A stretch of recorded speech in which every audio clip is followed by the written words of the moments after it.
was your assessment of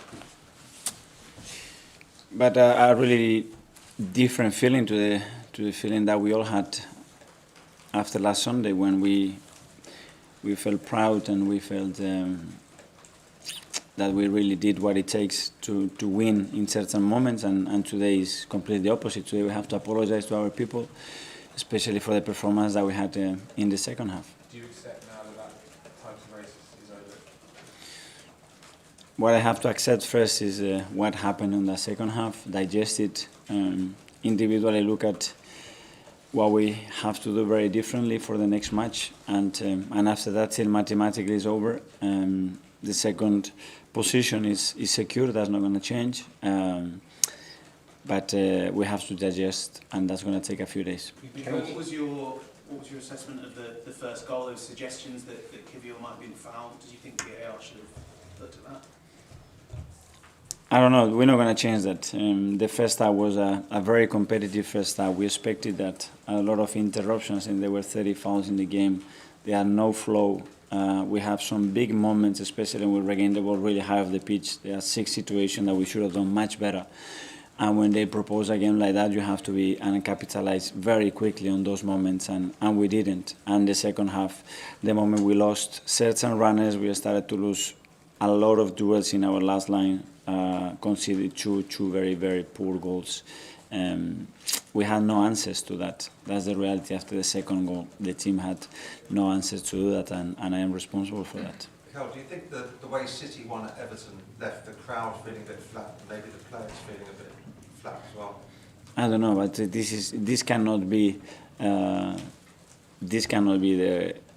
the way to justify what happened in the second half. In the first half, it didn't happen. That it was very interrupted and lack of flow, and it was a lot of duels, obviously, because it was a man-to-man game.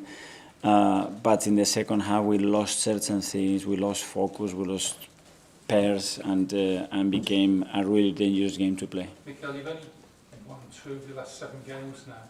It's almost like the team's almost run out of steam. Is that unfair? No, I think we had the highest running stats in the league. So I don't think that is the case. Today, I think individually we were below par, to be gentle. Darren? Mikel, what's your overriding emotion right now? Is it frustration that you've just, over the things you just mentioned, or is it pride that you've massively overachieved and smashed all the expectations surrounding the club at the start of the season? At the moment, it's just frustration. The feeling that we gave the game away in the second half, and we fought really hard to be in the position that we are in, and today was a critical moment to keep hoping and keep digging for that dream. And when you have to play in these moments, you cannot do what we did in the second half. And then we have to look if the team is capable of doing that. When it comes to the biggest stage, it's a lot of things that we have to analyze and think about, because it cannot happen. Can I just ask you about Gabriel Martinelli and how his ankle is? We don't know. He's in a boot at the moment. He was very uncomfortable to walk. He could not carry on playing. So obviously, we need to scan him and see the extent of that injury. Just in a different way, it's probably not the right time to ask this, but try to look at the bigger picture. Do you feel that this season has given you somehow more conviction and more hope of what you want to do with this club, with this situation, with this team, going into next season and beyond? In a sense, yes, but with the level that is required to fight for the Premier League the way we want to fight, and to be in the Champions League and fight in the way that we have to fight in the Champions League, is a lot to think about. So on that, Mikel, there's really a sense that a young team has pushed itself to the limit, and that today is what happens. Do you think that, or can you accept that even? I don't know. I'm responsible for what happened today. My job is to get the best out of every single individual that we have in our hands, and if we have to take in there for 10.5 months, we have to, and I have to, and I have tried to do that with the best ability, but today, obviously, I didn't do it. The way you're talking, Mikel, it sounds like your digest is wider than just this run. It's about looking forward and about what you're going to need, how you're going to have to change the squad for next season, and maybe your thinking has changed over this run.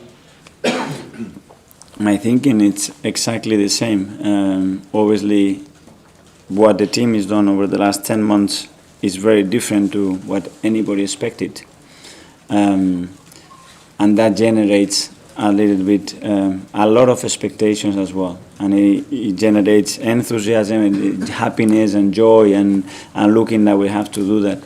And that's something that has to be managed in the right way. And after, we have the responsibility to make sure that the team performs at that, and I am the maximum responsible to that.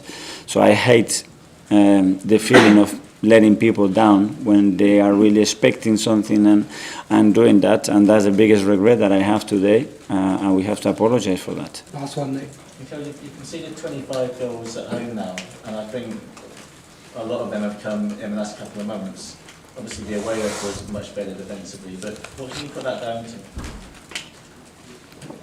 Many different factors. When you look the goals that we have conceded today, too simple.